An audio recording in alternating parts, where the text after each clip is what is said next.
Die man is hier om 'n werk te doen. Want 'n kollega van hulle is tot 'n oorroeping geroep. Ek gaan nie preek. Ek is net hier as die vyf die jak.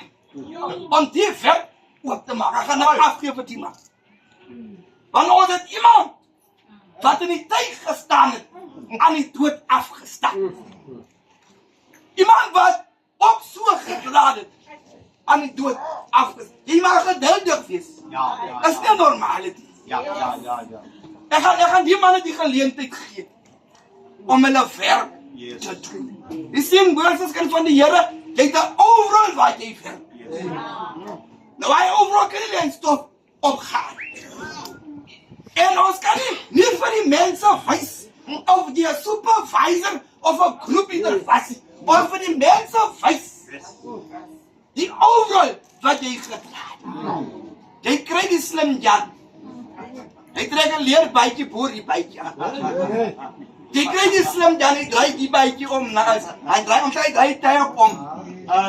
Maar dit hier te doen met 'n drag vir 'n man wat alle dag in die tyd gestaan het. Voorbereid gaan jou werk losmaak.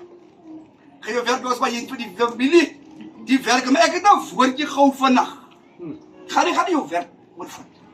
Net vinnig 'n woordjie wat ek wil gee vir die familie. Wie is so lekker apostel, ons is by 'n dag wat besonder is. Want iemand het ons opgestaan. Ek wil gou vir die familie gee, net Johannes 16 vers 38. Dit het ek vir julle gesê, dat julle in my vrede kan hê. In die wêreld sal julle verdrukking hê, maar hou goeie moed. Ek het die wêreld oorwin.